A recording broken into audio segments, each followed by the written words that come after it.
최근에 서점에서 발견한 책이 하나 있었습니다. 그 책 제목이 불편한 진실 내 안의 바리새인이라는 책이었습니다. 책 제목이 참 흥미로워서 그 책을 구입해서 읽는 가운데 개인적으로 참 많은 도전이 되었던 그런 책이었습니다. 이 책이 이야기하는 핵심 내용 중에 하나는 언뜻 우리는 성경에 나오는 바리새인을 미워하는 것 같은데, 그러나 실제로는 우리 안에 적어도 바리새인 한두 명은 다 키우고 있다라는 내용이었습니다.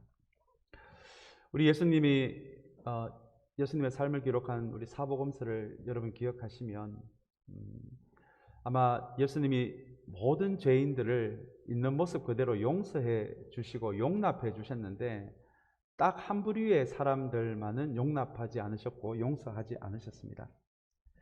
우리 그 사람들에 대해서 예수님이 굉장히 좀 심한 독설까지도 하셨는데요. 독사의 자식들아, 해칠한 무덤아, 이런 독설을 하셨습니다. 이 표현들을 들은 사람들이 바로 바리새인들이었습니다. 독사의 자식아라는 표현은 조금 성경이어서 고상하게 표현을 해서 그렇지, 이걸 좀 실제적으로 조금 이렇게 욕답게 표현을 한다면 이 뱀새끼야라는 표현이고요. 회칠한 무덤은 무덤에 흰 색깔을 칠했다라는 의미입니다. 무덤을 아무리 흰색으로 칠해서 그럴싸한 것으로 보이게 만들어도, 그러나 그 이면에는, 그 속은 죽은 시체가 있는 무덤이야라는 의미입니다. 그래서 회칠한 무덤아라는 말은 극과 속이 다른 인간아라는 그런 독설입니다. 누군가가 저와 여러분들에게 독사의 자식아, 회칠한 무덤아라는 말을 한다면 아마 우리는 참을 수 없을 것 같습니다. 굉장히 참기 어려운 독설입니다. 그렇다면 여러분, 예수님이 그 시대 로마 제국의 앞잡이 노릇을 한 세리들도 용서해 주시고 같이 밥까지 함께 먹는 그런 일들이 있었고요. 창녀까지도 용납해 주시고 용서해 주셨는데, 어떻게 이 바리새인만큼은 용서하지 않으셨을까요? 그런데 여러분, 역설적이게도 예수님 시대 유대인들은 이 바리새인들을 예수님과는 달리 굉장히 존경하고 닮고 싶어 했다는 것을 혹시 여러분 알고 계십니까? 그 시대 유대인들에게 이 바리새인은 유대인 중에서도 유대인이라고 불렸던 사람들이었습니다. 그만큼 같은 유대인들이지만 바리새인들이 진짜 유대인이야, 유대인 중에 유대인이야 라고 불렸던 사람들이 바로 이 바리새인이었습니다. 바리새인이 처음으로 나타났던 이 부류의 사람들이 나타나서 활동을 했던 시기는 우리 신학에서 이야기하는 중간기의 시기였습니다.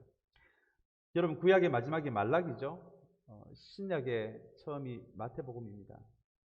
말라기의 마지막 장에서 한 장만 넘기시면 마태복음이지만, 실제로 그 한 장의 간격에는 400년이라는 시간이 있었습니다. 말라기 이후에 바로 마태복음이 시작된 것이 아니라 그 사이에 400년이라는 시기가 있다라고 해서 구약과 신약의 사이를 중간기라고, 이 400년을 중간기라고 부릅니다. 바리새인들은 바로 이 중간기에 이스라엘에 나타난 사람들입니다. 이 중간기에 이 이스라엘은 그리스의 식민지였거든요. 그리고 또 로마의 식민지가 되었습니다. 자신들의 조국인 이 이스라엘이 그리스의 식민지가 되고 로마의 식민지가 되었을 때 이 부류의 사람들이 나타나서 활동을 하기를 시작했는데요. 이 사람들이 바로 바리새인들이었습니다. 이 바리새인들이 자신의 조국이 식민지 상태에서 외쳤던 구호는 성경으로 돌아가자였습니다. 비록 우리 조국이 식민지가 되었지만 하나님의 백성이라는 정체성을 잃어버리지 않기 위해서 우리는 성경으로 돌아가야 하고, 구약에서 가르치는 그 좋은 전통들을 지금 우리가 다 지킴으로써 비록 식민지인 조국이지만 정체성을 잃어버리지 말자라고 운동을 했던 사람들이 바로 이 바리새인들이었습니다. 우리 사복음서 보시면 회당 이야기 많이 나오죠. 우리 바울이 기록한 서신서에도 회당 이야기가 많이 나오는데요. 이 회당을 제일 먼저 시작한 사람들이 바로 이 바리새인들이었습니다. 성전에서는 예배를 드렸지만 이 회당에서는 성경 공부를 했거든요. 그 정도로 이 바리새인이 이 성경 공부에 대한 열정, 율법 교육에 대한 열정은 정말 둘째가라면 서러울 정도로 뜨거운 사람들이었습니다. 그래서 이 사람들이 시작한 것이 바로 성경에 나오는 성경 공부를 하는 장소인 회당이었습니다. 그리고 우리가 지금도 일반적으로 우리 작은 그룹으로 모여서 성경 공부를 하는 소그룹 성경 공부, 스몰 그룹 바이블 스터디 이런 걸 하는데요. 이 소그룹 성경 공부를 가장 먼저 시작한 사람들도 바로 이 바리새인들이었습니다. 이 소그룹 성경 공부의 원조가 바로 이 바리새인들이었습니다. 그래서 이스라엘 사람들은 이 바리새인들, 유대인 중에서도 유대인들이 이 사람들의 닉네임을 하나 붙였는데요. 그 닉네임이 바로 성경의 사람들, 성경의 사람들. 도대체 얼마나 이 성경에 대해서 강조를 했으면 그 닉네임이 성경의 사람들이라고 부를 정도로 그렇게 바리새인들은 예수님에게는 독서를 들은 사람들이었지만 유대인들에게는 칭찬과 존중을 받는 사람들이었습니다. 그리고 이 바리새인들은 엄격한 도덕을 엄격하게 지키는 사람들이었습니다.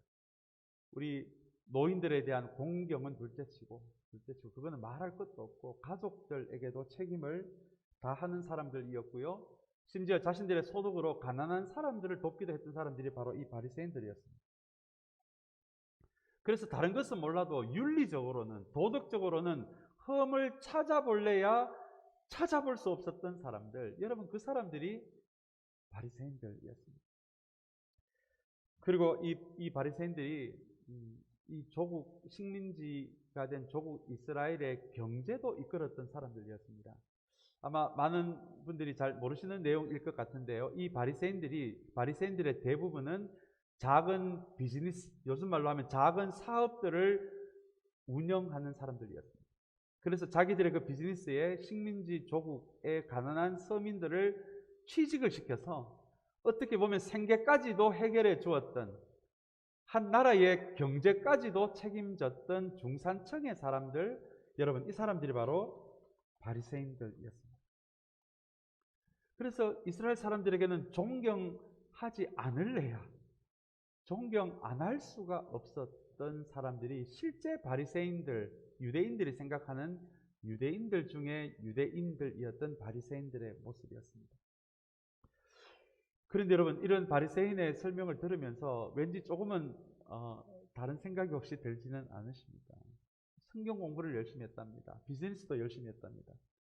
부모 공경과 가족에 대한 책임도 다 졌답니다. 가난한 사람도 도왔고 하나님의 백성으로서 정체성을 잃어버리지 않게 성경 공부도 열심히 했고요. 구약의 할례 같은 뭐를 먹어라 먹지 말라라고 하는 그런 규칙까지도 엄격하게 지키는 사람들이었습니다. 어떻게 보면 그저 예수님의 이 독서를 들으면서 우리와는 먼 사람인 줄 알았는데 실제 바리새인들의 모습을 하나하나 들여다보니 우리와 너무나 많이 닮았습니다. 그렇다면 왜 예수님은 이런 훌륭한 바리새인들, 나름대로 하나님의 뜻대로 열심히 살아보려고 하는 이 바리새인들을 향해서 독사의 자식들아, 회칠한 무드마라고 말씀을 하셨을까요? 바리새인들이 예수님의 독설의 대상이 된 이유는 이 바리새인들이 하나님의 말씀을 몰라서가 아니라 너무 잘 알았기 때문입니다. 도덕적으로 흠이 많고 문제가 많아서가 아니라 도덕적으로 너무 훌륭했기 때문입니다. 그리고 사람들에게 비판을 항상 들어서 예수님에게 독설을 들은 것이 아니라 사람들에게 너무 칭찬을 듣는 사람들이었기에 이 사람들은 예수님께 독설을 들을 수밖에 없는 사람들로 변해갔던 것입니다. 오늘 이 바리새인들에게, 그래서 바리새인들에게 만들어진 것이 자기의라는, 바울이 사용하는 자기의, 하나님의 의라고 이야기할 때 자기의라고 하는 것이 이렇게 바리새인 가운데서 만들어진 배경이 바로 이와 같은 배경입니다. 우리 사순절을 지나면서 로마서 말씀을 통해서, 시리즈 말씀을 통해서 우리 함께 십자가의 의미를 돌아보고 있는데요. 이렇게 로마서 2장에서 바울은 이제 1장에 이어서 자기의라는 것을 다루기를 시작합니다. 바울이 이 자기의를 다루는 이유는 하나님을 모르는 사람들, 세상 사람들의 악만큼이나 하나님을 안다고 하는 사람들이 빠지기 쉬운 이 자기의라는 것이 그만큼 우리의 영혼에, 그리고 다른 사람들의 영혼에, 그리고 공동체에 영향을 미치기 때문에 그렇습니다. 어떤 관점에서는 하나님을 모르는 사람들이 짓는 죄보다도 하나님을 안다고 하는 사람들이 짓는 이 자기의라는 함정이 어떻게 보면 세상 사람들이 짓는 악보다도 더 나쁜 영향을 미칠 수도 있는 것이 여러분 이 자기의입니다. 그래서 바울은 이 복음을 로마 교회에게 소개하는 이 로마서를 통해서 우리 지난주는 우리 안에 있는 숨은 죄에 대해서 다룰 뿐만 아니라 이제는 이번 주에는 세상의 악만큼이나 나쁜, 성경을 알아도 너무나 잘 알고 교회 일을 알아도 너무나 잘 알고 있는 저와 여러분 같은 사람들이 빠질 수 있는 자기의에 대해서 오늘 이 설명을 통해서 이제 3장부터 이어지는 이 복음에 대한 그 배경으로 오늘 이 2장에서 자기의에 대해서 이야기를 하고 있습니다. 이렇게 로마서 앞부분을 보시면 저도 이 로마서를 말씀을 다시 묵상하다 보니까 하나 깨닫게 되는 것이 바울이 다른 것은 몰라도 이 죄악에 대해서만큼은, 죄에서 대해만큼은 거물을 치는데요 너무 촘촘하게 쳐서 내 안에 있는 아주 숨어있는 엄밀한 죄까지도 빠져나가지 못할 정도로 철저하게 이 죄에 대해서 로마서 1장과 2장에 대해서 다루고 있는 것을 보게 됩니다. 그래서 바울이 이야기하고 있는 수준의 죄에 대한 말씀을 묵상하다 보면 이 좌절감이 느껴요. 도대체 그러면 우리에게 희망은 어디서 나올 수 있는가? 희망. 그래서 바울이 이야기하고 있는 이 죄에 대한 걸 하나하나 직면하다 보면 우리 안에 소망이 없음을 느낄 수밖에 없습니다. 그래서 바울이 이야기하는 이 죄에 대한 이야기를 이 촘촘하게 거물을 쳐놓은 것 안에서 이 죄를 하나하나 뜯어 보다 보면 이래서 하나님의 은혜가 없이는 우리가 살아갈 수가 없구나. 우리 인생에 하나님의 은혜가 없다면, 십자가가 없었다면, 주님의 복음이 없었다면 결코 이 죄의 문제에서 우리가 빠져나갈 길이 없었구나 라는 것을 깨달을 수밖에 없는 것이 여러분 바울이 이야기하는 로마서 1장 2장의 내용입니다. 아마 세상 사람들의 죄에 대해서 이야기한다면 우리가 손가락질 하기 참 쉬웠을 텐데 지금 우리 안에 있는 숨어있는 한 부분을 드러내는 자기의를 드러내는 말씀이어서 이 말씀이 오늘 우리에게 조금 불편하게 다가올지도 모르겠습니다. 그러나 주님의 십자가를 의미를 생각하면서 그 십자가로 우리의 숨은 죄까지도 조율하는 것이 여러분 사순절의 의미라면 우리 안에 숨겨진 죄까지도, 우리가 덮어놓은 죄까지도 여러분 우리가 직면하게 될 때 그것을 주님의 은혜로 그런 부분까지도 똑바로 우리의 두 눈으로 직면하게 될 때 그때 비로소 우리에게 하나님의 은혜가 흘러 들어올 수 있다는 것을 기억한다면 여러분 오늘 이 로마서 2장의 말씀을 통해서 자기의를 다루는 말씀을 통해서 우리에게 숨겨진 우리의 자기의까지도 여러분 직면할 수 있는 그 은혜가 있게 되기를 주님의 이름으로 축복합니다. 그렇다면 여러분 이 자기의라는 것이 무엇일까요? 여러분 이 자기의는 놀랍게도 세상에서 만들어지지 않습니다. 교회 안에서 만들어집니다. 이것이 정말 두려운 부분이에요. 바리새인처럼 하나님의 말씀을 알아도 너무 잘 알게 될 때 다른 사람에 대한 영적인 우월감을 가지게 되면서 자기의가 만들어지기를 시작합니다. 교회 안에서 남들과 비교해서 내가 봐도 내가 너무 많은 일을 하고 있어요. 여기서 영적인 우월감을 가질 수가 있습니다. 여러분 바로 그 순간 자기의가 우리 안에 만들어지기를 시작합니다. 그리고 자기의는 교회 안에서 이전의 과거에 다른 사람과 비교해서 정말 다른 사람들이 인정할 만큼 큰 공헌을 했을 때 그리고 그 공헌으로 말미암아 그저 그것을 하나님께 대한 감사로 생각하면 되는데 그것을 통해서 다른 사람에 대한 우월감을 가지기 시작할 때 여러분 우리 안에 자기의라는 것이 만들어지기를 시작합니다. 여러분 이게 정말 두려운 부분이에요. 세상에서 만들어지는 것이 아닙니다. 자기의는 세상 안에서 움직이는 악만큼 나쁜 이 자기의는 교회 안에서 만들어집니다. 하나하나 생각해 보면 이 자리에서 설교하고 있는 목회자가 제일 빠지기 쉬워. 이 우울감입니다. 신학을 공부했다. 좀 더 많이 안다고. 내가 교회 안에서 이런 일 저런 일을 했다. 사실은 가장 우울감을 가지기 쉬운 부류 중에 하나가 바로 이 목회자인 것 같아요. 이렇게 본다면 아마 저와 여러분의 신앙의 자리를 이렇게 돌아보시면 이 자기의라는 것에 대해서 저부터 시작해서 자유로우실 분이 여기에 얼마나 계실까. 그런 의미에서 앞에서 이야기한 불편한 진실, 내 안에 있는 바리새인이라는 책이 이야기하는 내용이 맞는 것 같아요. 우리는 겉으로는 바리새인을 싫어하는 것 같아요. 실제 우리의 삶은 우울감이 가득 차 있어요. 나도 모르게 내 안에 자기의가 조금씩 쌓여가고 있거든요. 그런 의미에서 혹여 우리는 바리새인을 미워하면서도 우리 안에 바리새인 한두 명을 키우고 있는 사람들은 아닙니다. 오늘 그것을 돌아보라. 바울은 촘촘하게, 하나님은 거룩하신 분이어서 죄에 대해서 퉁 치시는 게 없거든요. 그래, 내가 그건 작은 죄라서 내가 그거는 봐준다. 하나님한테 그런 게 없거든요. 하나님에게는 어떤 의미에서는 큰 죄나 작은 죄나 같은 크기, 같은 분량이에요. 왜냐하면 하나님은 거룩하신 분이십니다. 그래서 오늘 바울은 하나님의 은혜에 대해서 본격적으로 이야기하기 시작하기 전에 어쩌면 우리에게 조금씩 익숙해져가는 자기의 영적인 우월감이라는 것이 얼마나 하나님 보시기에 큰 죄인지를 우리에게 직면시키는 것이 여러분 오늘 우리가 읽은 본문의 내용입니다. 그렇다면 여러분 우리가 이 자기의에 빠지게 됐을 때 우리에게 어떤 정상이 드러나기를 시작할까요? 제일 먼저 드러나는 정상이 타인에 대한 무시입니다. 왜냐하면 내가 영적으로 우월감을 가지기 시작하는 순간, 그게 나의 의가 되는 순간 제일 먼저 드러나는 그 일들이 우월감에서 나오는 타인에 대한 무시입니다.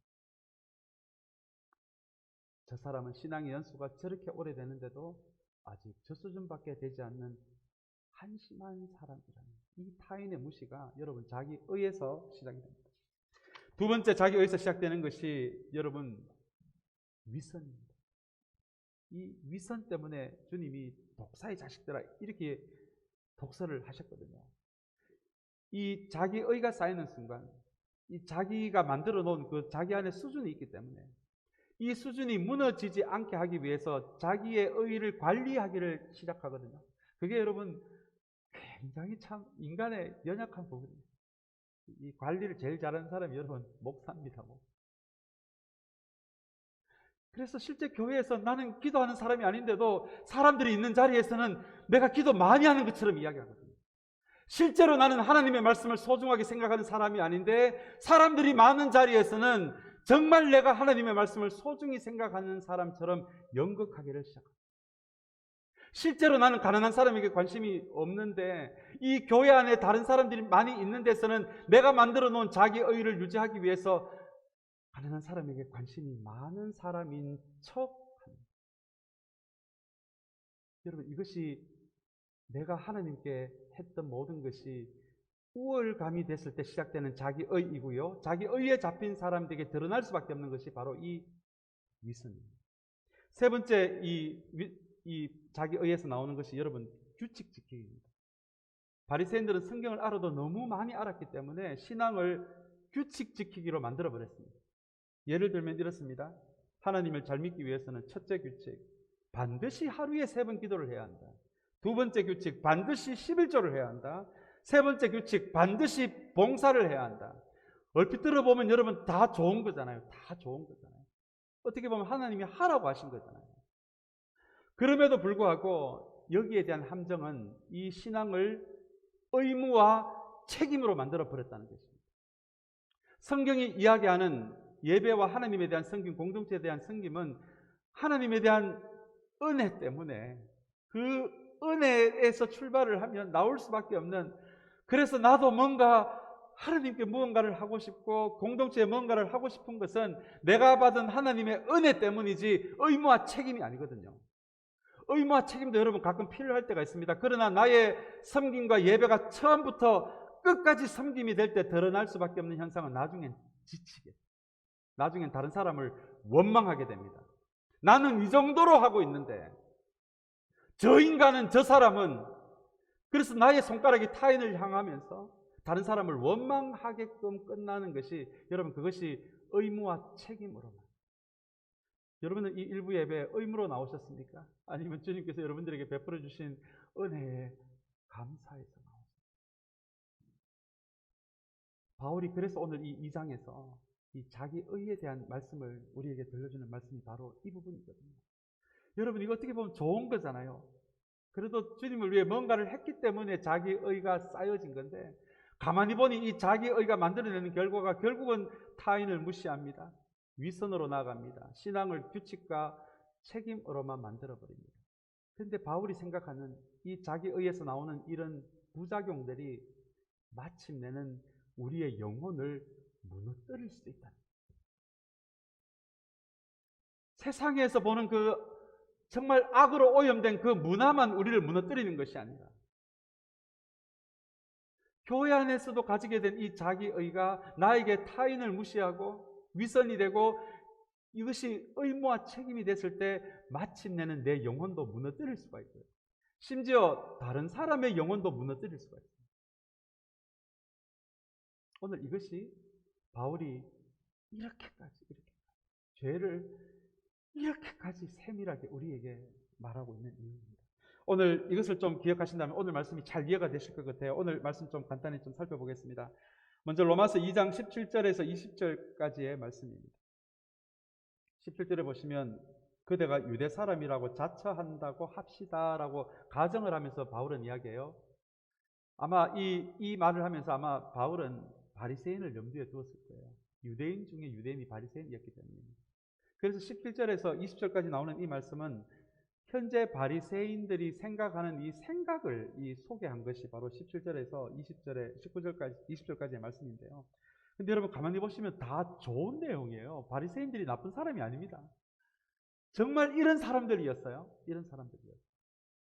근데 문제는 이것이 자기 의로 갔기 때문에 다른 사람에 대한 영적인 우월감을 가지게 되면서 영적인 우월감으로 갔기 때문에 이것이 문제가 되기를 시작하는데, 우리 이 말씀을 좀 우리에게 좀 생생하게 와닿게 하기 위해서 여기 유대 사람이라는 이 말 대신에 크리스천이라는 단어를 한번 넣어서 우리가 17절에서 20절까지 말씀을 한번 읽어보겠습니다. 그러면 이 말씀이 아마 굉장히 조금 다른 의미로 다가올 것 같아요. 우리 한번 17절에서 20절까지 말씀을 유대 사람이 아니라 크리스천이라고 자처한다고 합시다라고 하는 말씀으로 우리 한번 천천히 한번 읽어보겠습니다. 그런데 그대가 크리스천이라고 자처한다고 합시다. 그래서 그대는 율법을 의지하며 하나님을 자랑하며 율법의 가르침을 받아서 하나님의 뜻을 알고 가장 선한 일을 분간할 줄 알며 눈먼 사람의 길잡이요 어둠 속에 있는 사람의 빛이라고 생각하며 지식과 진리가 율법의 구체화된 모습으로 들어있다고 하면서 스스로 어리석은 사람의 스승이요 어린아이의 교사로 확신한다고 합시다. 여러분, 이게 어떤 의미로 다가오십니까? 이게 세상에 악한 사람 이야기하고 있는 게 아니거든요. 하나님을 너무나 잘 알고 있는 사람들이지만 영적인 우월감을 가지게 되면서 자기 의를 가지게 된 사람의 말, 행동, 자세를 묘사하고 있는 것이 여러분 17절에서 20절까지의 말씀입니다. 근데 여러분, 제가 이 부분을 읽다가 이런 생각이 들더라고요. 아무리 자기 의라고 해도 그렇지, 이 정도면 여러분 훌륭하지 않습니까? 이만큼도 못 살잖아요, 우리는. 근데 정말 하나님이 너무 현미경으로 우리의 죄를 들여다보듯이 우리의 마음을 이렇게 들여다보시니까 불편하기도 하고 마음이 아프기도 하는 말씀이 17절에서 20절까지의 말씀이더라고요. 자, 그리고 23절, 24절 말씀으로 이어집니다. 참 중요한 말씀입니다. 우리 이 말씀 한번 같이 읽겠습니다. 율법을 23절, 24절입니다. 율법을 자랑하면서도 왜 율법을 어겨서 하나님을 욕되게 합니까? 성경에 기록한 바 너희 때문에 하나님의 이름이 이방 사람들 가운데서 모독을 받는다 한 것과 같습니다. 여러분, 이게 무슨 의미입니까? 아무리 내가 하나님의 말씀을 잘 알아도, 아무리 내가 교회 안에서 지금 하는 일이 많아도, 아무리 교회 안에서 내가 이전에 해놓은 공헌들이 많아도 이것이 자기 의가 되는 순간, 여러분 참 무서운 말씀입니다. 자기 의가 되는 순간 23절을 보시면 그것이 하나님을 욕되게 합니다. 24절의 말씀입니다. 우리가 그것이 아무리 좋은 것이라도 우리에게 의가 되는 순간 너희 때문에 하나님이 이방 사람들 가운데 모독을 받게 됩니다. 여러분 이 말 우리가 너무 이해하기 쉬울 것 같아요. 우리가 무슨 우리 크리스찬이 도둑질을 하고 강도질을 해서 하나님 이름이 모욕을 받습니까? 우리가 하나님의 이름이 모욕을 받는 거, 우리 많은 세상 사람들이 그렇게 이야기하잖아요. 크리스찬들 너무 위선적이라고. 그래서 여러분 오늘 이 바울이 이 말씀을 다룰 수밖에 없는 것이에요. 도둑질, 강도질, 사기치고 그게 아니라 어떻게 보면 하나님을 가장 잘 안다고 하는 우리들이 우리가 잘 알고 있는 하나님의 말씀을 가지고 그것이 자기 의가 되고 위선이 되고 규칙이 되고 책임과 의무가 될 때 그것이 그것으로 끝이 나는 것이 아니라 세상 사람들에게 모욕을 받는 일까지 벌어질 수도 있는 것이 여러분 자기 의라는 것입니다.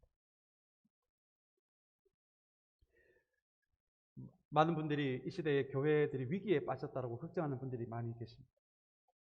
그런데 여러분 이전에도 한번 말씀드렸지만 교회가 위기에 빠진 것은 세상이 악해서가 아닙니다. 아무리 봐도요, 이 2000년 교회 역사를 봐도 세상이 악해졌을 때요, 세상이 교회를 핍박하기 시작했을 때 교회가 더 영적으로 건강해졌어요. 그게 우리 2000년의 교회 역사가 말해주는 아주 진실입니다.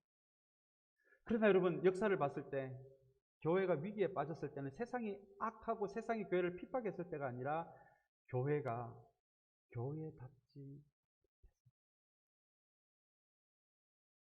복음 안에 있는 하나님의 능력, 하나님의 의가 아니라 우리가 하나님을 위해서 한다면 우리가 뭘 얼마나 대단하게 하겠습니까?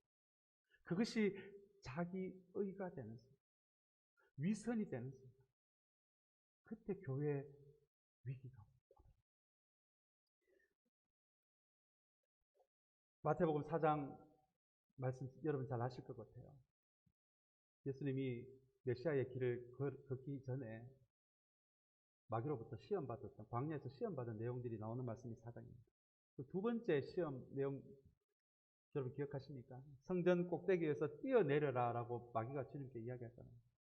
그러면은 천사들이 와서 성경에 보니까 천사들이 와서 너를 받아준다라고 하니까 성전 꼭대기에서 뛰어내려라 라는 시험이 바로 두 번째 시험이었습니다. 근데 여러분 제가 참 이 4장 말씀을 굉장히 제가 읽을 때마다 두렵게 다가오는 부분이 바로 이 부분인데요. 이 두 번째 시험의 장소가 벌어진 곳이 세상이 아니에요. 나중에 한번 마태복음 4장을 한번 열어보세요. 이 두 번째 시험이 벌어진 곳이 거룩한 도시입니다. 한마디로 전부 다 하나님을 아는 사람들이 모여 사는 곳이에요. 그리고 배경이 된 것이 거룩한 성전입니다. 그리고 주변에 있는 사람들은 다 하나님을 예배하러 모인 예배하러 모인 하나님의 백성들이 있는 그 한가운데서 두 번째 시험이 벌어집니다. 그 시험은 바로 딴 게 아니었어요. 마귀가 예수님에게 성전 꼭대기에 가서 뛰어내려라. 그러면 성경에 보니까 천사가 와서 너를 잡아준다라는 내용이죠. 한마디로 쇼를 하라는 거죠. 십자가의 길, 하나님의 능력, 하나님의 의, 이 길을 가다 보면 너무 고달프고 힘드니까 하나님의 아들 예수가 그런 험한 길을 가지 말고 거룩한 도시에 거룩한 성전에서 거룩한 사람들이 모여있는 곳에서 마치 번지 점프를 하듯이 성전 꼭대기에서 내려오면 천사가 다치지 않도록 잡는 장면을 수많은 사람들이 한 번에 보게 되면 그러면 그것으로 통해서 내가 메시아라는 것을 다 알 텐데 왜 굳이 십자가의 길을 가려고 하느냐라는 것이 여러분 이 두 번째 내용입니다. 저는 이 말씀이 참 놀랍는 게 마귀가 말씀을 인용해요. 마귀가 천사가 받아준다라는 것이 이것이 여러분 시편 91편 11절 12절의 말씀이거든요. 저는 이 말씀을 보면서 비로소 알게 됐어요. 아, 마귀도 큐티를 하는구나. 마귀도 말씀 암송을 하는 다른 목적으로 사용했어요. 아마 오늘과 같은 맥락일 거예요. 세상이 악해서 교회 위기가 오는 것이 아니에요. 잠깐의 영향은 있겠죠. 잠깐의 영향. 그러나 악할수록, 핍박이 심할수록 우리는 강해지게 돼요. 우리 순교자가 그때 다 나왔잖아요. 우리 기독교는 그 순교자의 피로 지금까지도 이 교회 역사가 이어온 피의 역사잖아요. 그런데 정말 교회가 위기가 올 때는 교회 안에 자기 의로 가득 찬 사람들이 많아져요. 교회가 십자가의 길을 생각하지 않고 사람들의 환심을 쌓는 쇼하는 장소가 되어가요. 여러분, 교회는 그때 위기가 올 수밖에 없다는 것이 오늘 전체 말씀이 우리에게 이야기하는 내용입니다. 사랑하는 여러분, 이 사순절의 기간에 다시 한번 자기 의가 된 것은 우리도 모르게 저부터 시작. 저와 여러분들 안에 혹시나 나에게 의가 된 것이 있다. 영적으로 우월감을 가지게 된 부분이 있습니다. 사랑하는 여러분, 오늘 이 자기 의에 대한 말씀을 통해서 다시 한번 우리의 모습을 다른 사람 볼 것 없이 나의 모습을 다시 한번 이 말씀 안에 직면할 수 있는 저와 여러분들이 되시기를 주님의 이름으로 축복합니다. 이제 마지막 말씀입니다. 28절 29절 말씀입니다. 이제 그렇다면 우리의 신앙은 어느 방향으로 가야 할까요? 오늘 바울이 28절 29절에서 정말 아름다운 신앙의 정말 나침판 하나를 우리에게 주는데요. 그게 28절 29절 말씀입니다. 우리 한번 같이 읽겠습니다. 겉모양으로 유대 사람이라고 해서 유대 사람이 아니요, 겉모양으로 살갗의 할례를 받았다고 해서 할례가 아닙니다. 오히려 속사람으로 유대 사람인 이가 유대 사람이며 율법의 조문을 따라서 받는 할례가 아니라 성령으로 마음에 받는 할례가 참 할례입니다. 이런 사람은 사람에게서가 아니라 하나님에게서 칭찬을 받습니다. 여러분, 28절에서 핵심이 되는 단어가 겉모양으로라는 단어. 이 단어가 두 번이나 나오죠. 겉모양으로. 이 말씀은 우리의 신앙은 바리새인이 빠졌던 그 위험처럼 우리의 신앙은 겉모양이 아니라 다른 사람의 눈에 보이지 않는 오직 하나님의 눈에만 보이는 우리의 속사람, 우리의 마음에서 신앙이 시작될 때 그때 그 신앙은 참된 신앙이 될 수 있다고 하는 것이 여러분 28절 29절의 말씀입니다. 성경이 이야기하는 이 마음은 성경 전체가 이야기하는 마음은 한 사람의 중심입니다. 성경에서 이 마음은 한 사람의 중심이에요. 그래서 이 마음이 무너지면 이 사람 인생 전체가 무너지는 것이고요. 이 마음이 하나님 앞에 바로 서 있으면 이 사람의 인생 전체가 바로 서 있다라고도 보는 것이 이 성경이 이야기하는 이 마음입니다.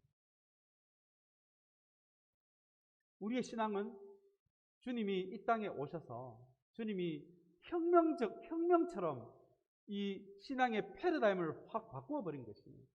그동안의 바리새인이 수백 년 동안의 신앙은 겉모습의 신앙, 표면의 신앙으로 바꿔버린 것이 바리새인이 만들어 놓은 신앙의 체계였거든요.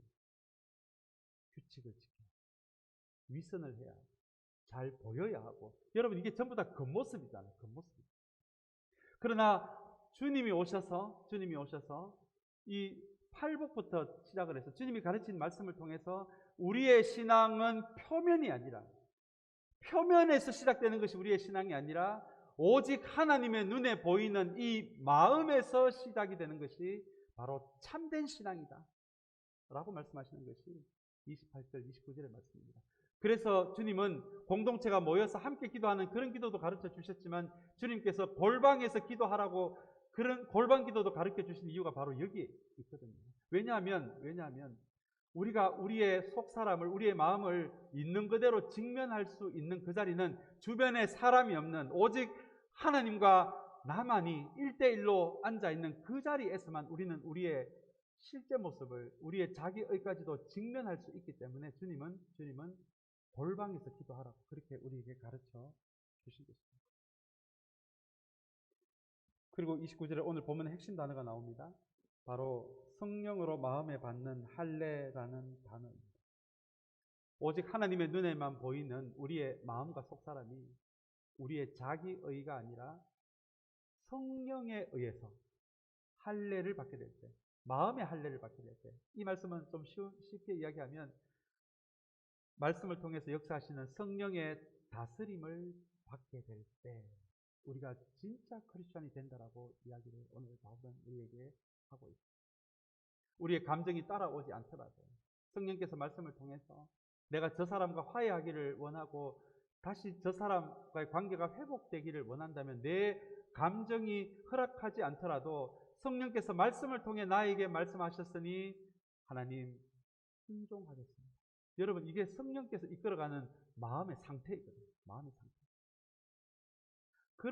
그런 우리의 자기의가 아니라 성령이 이끌어 가시는 대로 이끌려가는 그런 사람을 오늘 이 29절의 말씀은 마음의 성령으로 마음에 받는 할례라고 그렇게 의미를 그 말씀의 의미이고요. 그리고 그런 눈에 보이는 외적인 것이 아니라 하나님의 눈에 보이지 않는 그렇게 내면과 마음을 성령과 말씀으로 다스려가는 사람들, 그 사람들이 진짜 크리스찬이고 그 사람들이 하나님에게서 칭찬을 받는다라는 말씀이 오늘 29절의 말씀입니다. 사랑하는 여러분, 오늘 이 말씀을 통해서 다시 한번 우리의 겉모양이 아니라 물론 겉모양도 좋은 크리스찬이 되면 좋겠지만 사랑하는 여러분, 오직 하나님의 눈에, 성령의 눈에 보이는 우리의 속사람이 크리스찬으로 세워질 수 있는 우리 모두가 되시기를 주님의 이름으로 축복합니다. 이제 우리 마음에 대한 말씀 몇 가지를 가져왔는데 이 말씀은 우리가 성령이 얼마나 마음을 소중하게 여기는지에 대한 우리 그 말씀으로 제가 가져왔습니다. 이 말씀은 우리가 한번 같이 읽는 것으로 오늘 말씀을 마무리하겠습니다. 먼저 잠언 4장 23절의 말씀을 우리 한번 우리 한 목소리로 읽겠습니다. 얼마나 성경이 마음을 하나님의 눈에만 보이는 마음을 중요시 여기는지 우리 그런 마음으로 우리 한번 같이 읽겠습니다. 그 무엇보다도 너는 내 마음을 지켜라. 그 마음이 바로 생명의 근원이기 때문이다. 우리 요엘서 2장 13절 말씀 같이 읽겠습니다. 옷을 찢지 말고 마음을 찢어라. 주 너희의 하나님께로 돌아오너라. 주님께서는 은혜롭고 자비로우시며 오래 참으시며 한결같은 사랑을 늘 베푸시고 불쌍히 여기는 마음이 많으셔서 뜻을 돌이켜 재앙을 거두기도 하신다는 말씀입니다. 우리 이어서 마태복음 5장 8절 말씀 우리 한번 같이 읽겠습니다. 우리 같이 읽겠습니다. 마음이 청결한 자는 복이 있나니 그들이 하나님을 볼 것이며. 우리 마태복음 5장 19절 말씀 같이 읽겠습니다. 마음에서 악한 생각들이 나온다. 곧 살인과 간음과 음행과 도둑질과 거짓 증언과 비방이다라는 말씀입니다. 이제 마지막으로 빌립보서 4장 6절 8절 말씀을 한번 같이 읽겠습니다. 아무것도 염려하지 말고 오직 모든 일에 기도와 간구로 너희 구할 것을 감사함으로 하나님께 아뢰라. 그리하면 모든 지각에 뛰어난 하나님의 평강이 그리스도 예수 안에서 너희 마음과 생각을 지키시리라. 우리 같이 기도하겠습니다.